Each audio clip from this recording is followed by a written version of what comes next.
माँ जी, आज तो छोटी बहू के पाँव में जैसे पंख लग गए हैं। अकेली मेहमानों का कमरा सजाने में लगी हुई है इमरती के लिए। बहुत भाग्यशाली है इमरती, जो राधिका जैसी बहन मिली उसे। माँ जी, हम ये नहीं कहेंगे कि हम कितने भाग्यशाली हैं जो हमें राधिका जैसी छोटी बहू मिली। सब तो कान्हा से यही प्रार्थना है कि हमें हमारी बड़ी बहू भी छोटी बहू जैसी मिल जाए। माँ जी, एक बात कहूं, छोटी बहू जैसी बड़ी बहू तो राधिका की जुड़वा बहन ही हो सकती है ना? अरे हाँ, क्यों ना हम विवेक के लिए इमरती का हाथ मांगे। दोनों बहनें एक ही घर में रहेंगी। हाँ माँ जी, लेकिन वो ताराशंकर जी कह रहे थे कि इमरती को वो संस्कार नहीं मिल पाए जो राधिका को मिले हैं। इसमें उसका क्या दोष? बेचारी को माँ का साया नहीं मिला और फिर पिता के पास समय नहीं रहा होगा, इसलिए लड़की की तरफ ध्यान ही नहीं दे सके होंगे। लेकिन खून तो वही है ना? हाँ माँ जी, और जहां तक संस्कारों का सवाल है, जो उसे बचपन में नहीं मिला वो यहाँ मिल सकता है। छोटी बहू और हम सब मिलकर उसे समझा सकते हैं ना। और हमारा विवेक भी तो।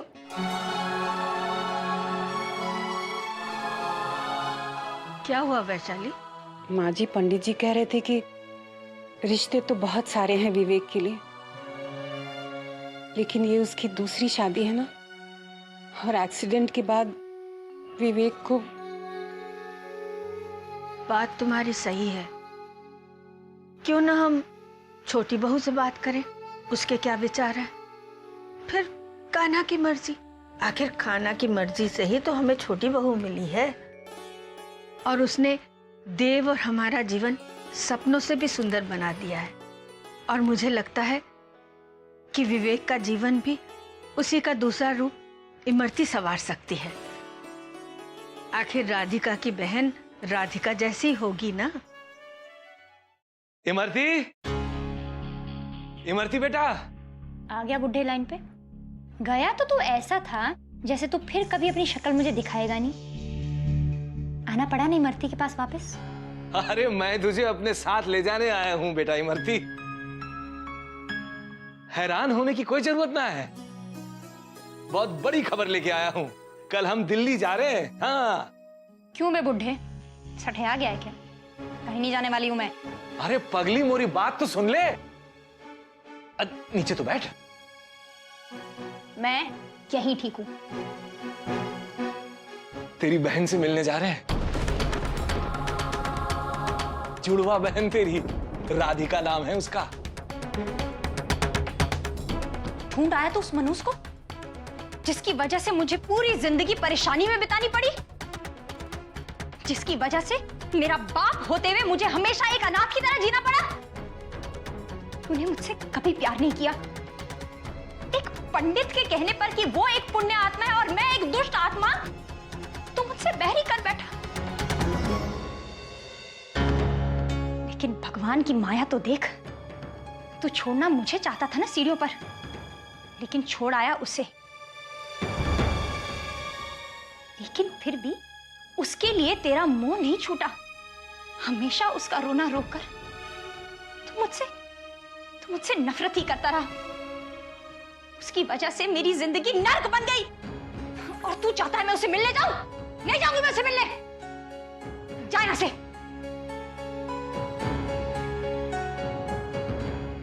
देख बेटा इमरती, मैं तुझसे पहले भी कह चुका हूं, तेरा अच्छे से पालन पोषण न करने का मौका मन में हमेशा दुख रहता है। एक अच्छा बाप न बन सका मैं, कभी तेरा ख्याल नहीं रख सका।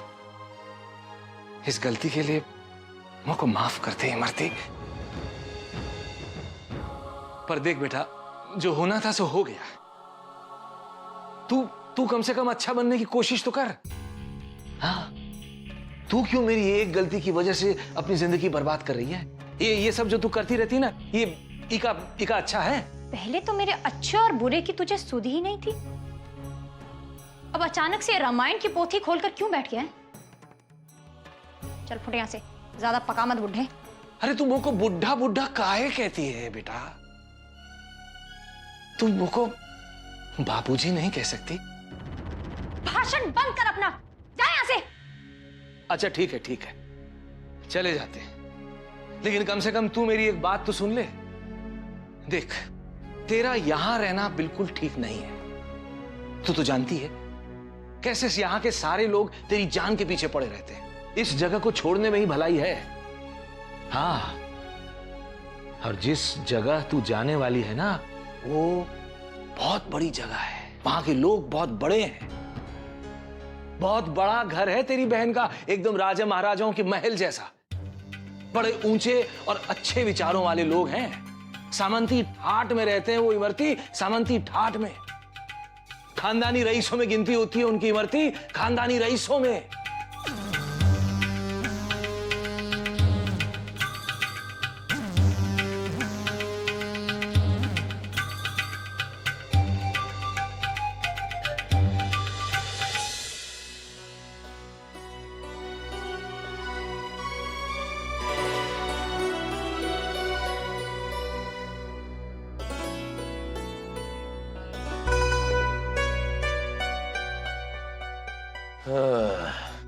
अच्छा, अब टाइम मिला है तुम्हें, अब फ्री हुई हो तुम। अब तो सारा समय और पूरी जिंदगी आप ही के लिए तो है। अच्छा तुम मुझे वो तो बताओ, तुमने अपनी बहन के लिए क्या क्या तैयारी की है? इमरती के लिए? इमरती के लिए मैंने मेहमानों वाला कमरा एकदम सजा दिया है।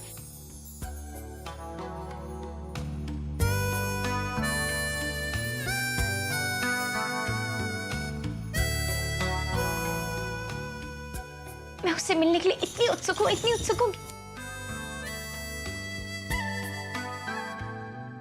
क्या हुआ? बात करते वक्त तुम्हारी सुंदरता और बढ़ जाती है। अभी नहीं।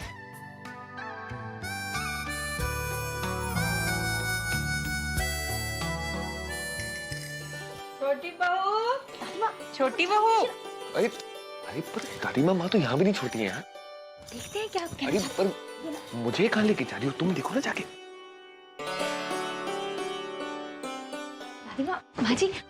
दादी माँ आप जानती है मैंने मेहमानों वाला कमरा एकदम अच्छे से सजा दिया है और सब तैयारियां एकदम अच्छे से कर दी है। और ये पता है बेटा, सब पता है।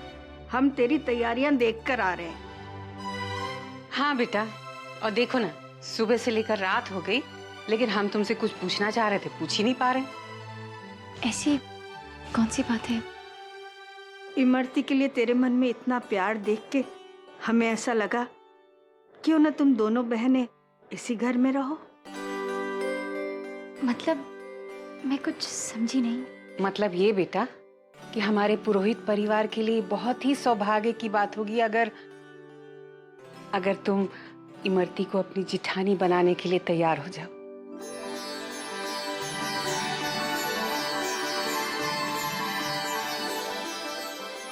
सच माँ जी, आपके मन में ये ख्याल है, यही मेरे लिए बहुत बड़ी बात है। सच में माँ जी, आज तो मैं बहुत खुश हूँ।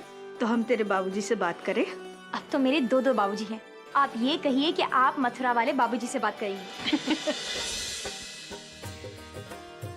अभी तक ये तोरण नहीं लगा है। माधव काका, मैंने आपसे कल रात को कहा था ना तोरण लगवाने के लिए, अभी तक क्यों नहीं लगा? आइए मेरे साथ, देखिए ना, किसी ने अभी तक तोरण नहीं लगाया है। मैंने आपसे कहा था ना, आम के पत्तों का तोरण कितना शुभ होता है। मेरी बहन आती ही होगी, आप लगवाइए ना, बोलिए ना किसी को जल्दी से। हाँ उर्मी दीदी, आपने खीर में मेवे डाल दिए हैं क्या? जल्दी कीजिए ना, वो कभी भी। अच्छा जाइए आप जल्दी। अच्छा सुनिए, आपने गाड़ी भिजवाई है ना? हाँ। और समय क्या 9 तो बज गए हैं।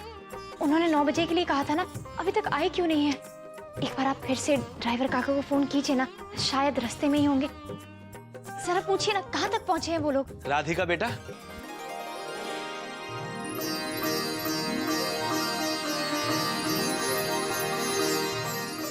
जी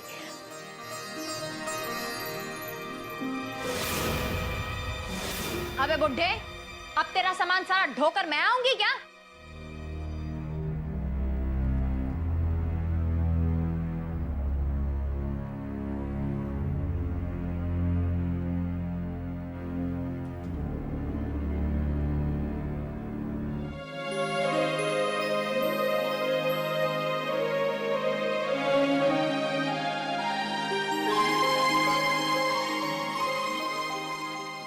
वाह,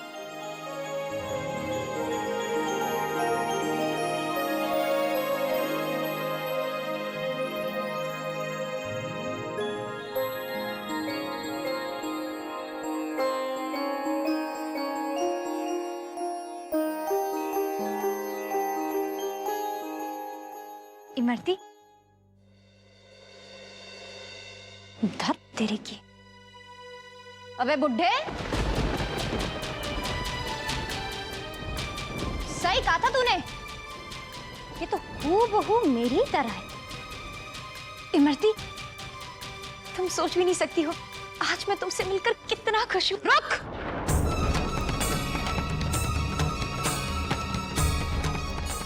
मुझे तुझसे मिलकर कोई खुशी नहीं हो रही है।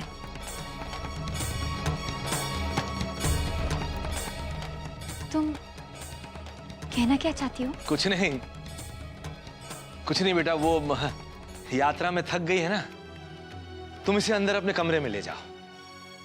चलो इमरती, मैं तुम्हें तुम्हारा कमरा दिखाती हूँ। मैंने सब तैयारियां खुद की है। आओ। छू मत। आगे चल, मैं खुद आऊंगी, बच्ची नहीं हूं। बता कहां जाना है। आओ। ऐसे क्या देख रहे हो बे? कभी कोई लड़की नहीं देखी?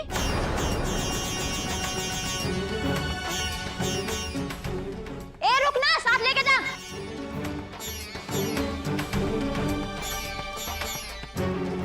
ताराशंकर जी, आइए ना, बैठिए। माधव, इनके नाश्ते का प्रबंध करो। आइए। ये रहा तुम्हारा कमरा। मैंने इसे बहुत। आओ ना, अंदर आओ।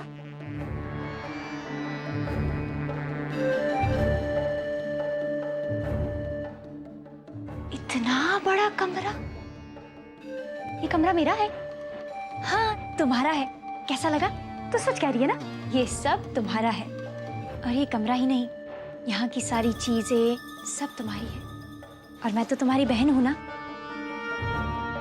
पता है, मैंने बड़े चाव से ये कमरा सजाया है। मुझे तुम्हारी पसंद नापसंद इन सब के बारे में तो पता नहीं था, लेकिन जो जो मुझे पसंद है ना, उन सब चीजों से मैंने तुम्हारा ये कमरा सजाया है। जब से मथुरा वाले बाबूजी ने मुझे ये बताया कि मेरी जुड़वा बहन है, तुमसे मिलने के लिए मैं फूली नहीं समा रही थी। मुझे तो रात भर नींद ही नहीं आ रही थी। तुम्हें आना 9 बजे था, लेकिन मैं 7 बजे से। चुप कर! कितना बोलती है? चक्कर चक्कर चक्कर। एक तो उस बुड्ढे ने तेरी बात कर करके मेरे कान पका दिया, और ऊपर से तू। चुप कर। इमरती, तुम ये बुड्ढा क्यों बोलती हो? ऐसे बात नहीं करते हैं। अरे वाह, तू तो एकदम बुड्ढे की तरह ज्ञान देती है। देखो इमरती, बात ज्ञान बांटने की नहीं है। हमारे बात से हमारे संस्कारों का पता चलता है, और हमारे संस्कारों से ये पता चलता है कौन सा इंसान कितना अच्छा है। इस तरह से बात नहीं करते हैं। लो, आते ही ज्ञान बांटना शुरू कर दिया। तुम सही कह रही थी। आओ अंदर आओ ना।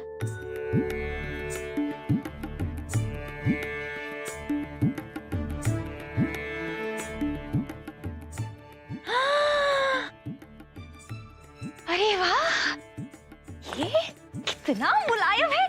आ इमरती, तुझे तो अच्छे से नींद आने वाली है। और ये गहने, कपड़े, अरे वाह, ये सब मेरे लिए है क्या? तुम्हें सब पसंद आया? हाँ, बहुत पसंद आया। क्या सही कपड़े।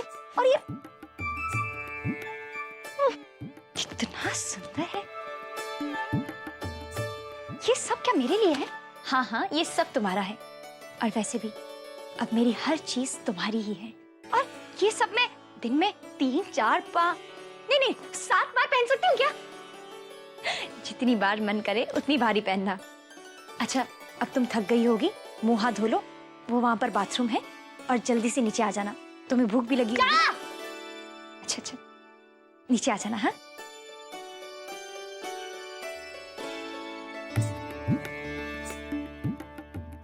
अरे वाह,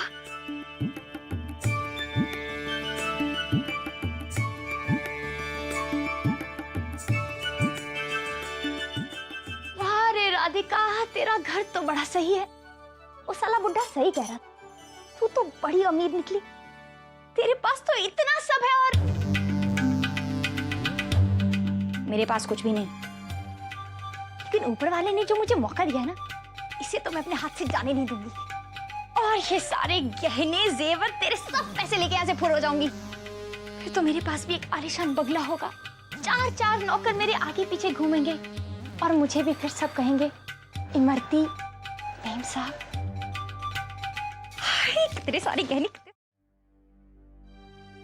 जब तक मोको इस बात का एहसास हुआ कि इमरती को नजरअंदाज करके मुझसे कुछ गलत हुआ है, तब तक बहुत देर हो चुकी थी। न तो वो मुझसे ढंग से बात करती थी और न ही मेरी कोई बात सुनती थी। फिर उसे बदल पाना मेरे लिए असंभव हो गया था।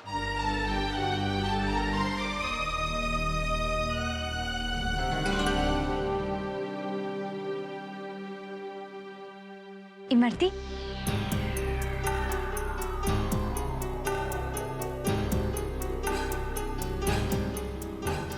यहाँ आओ, मैं तुम्हें यहाँ सबसे मिलवाती हूँ। ठीक है, मैं सबसे बाद में मिल लूंगी। पहले मुझे ये बता, तूने नाश्ते में क्या बनाया? बहुत भूख लगी है, जल्दी बता जल्दी। मैंने तुम्हारे लिए 5 प्रकार के व्यंजन बनाए हैं, ये देखो। चुप, मैं खुद देख लूंगी।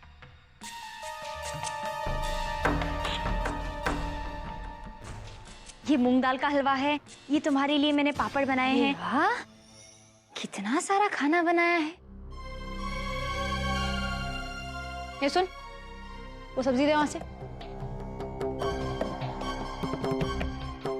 कितना टाइम लगा रही है, यही दे दे। अरे ये रो मत, और ले लेना।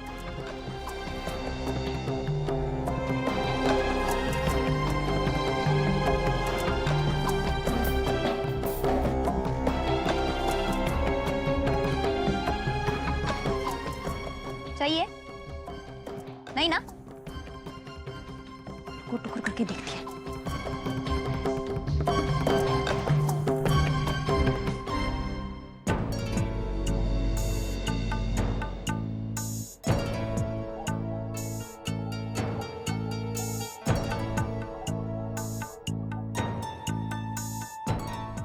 तेरी की साला, ये चम्मच तो चांदी का लग रहा है और देखने में भारी भी लग रहा है। इमरती, उठा ले।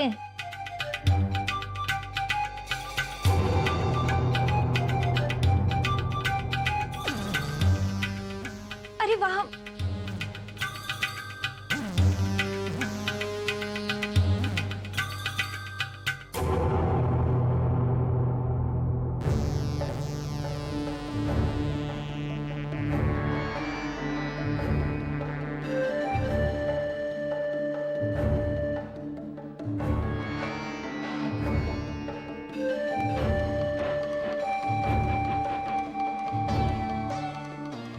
खाना खाना खाना इतना लजीज लग रहा है।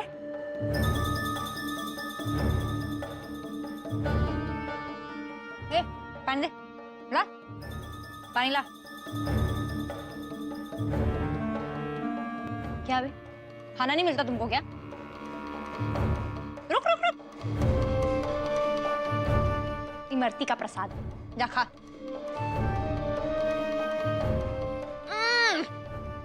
आज तो नाश्ते के वक्त खाना ही हो गया, मजा आ गया। अच्छा माँ जी, अब आज्ञा दीजिए। जी माँ जी, अब हमें निकलना चाहिए। अब हम भी मथुरा लौट जाना चाहेंगे। क्यों बे बुढ़े, क्यों लेकर आया था फिर मुझे यहाँ? दर्शन करवाने? माथा टेक कर वापस जाएंगे? मैं नहीं जाने वाली यहाँ से।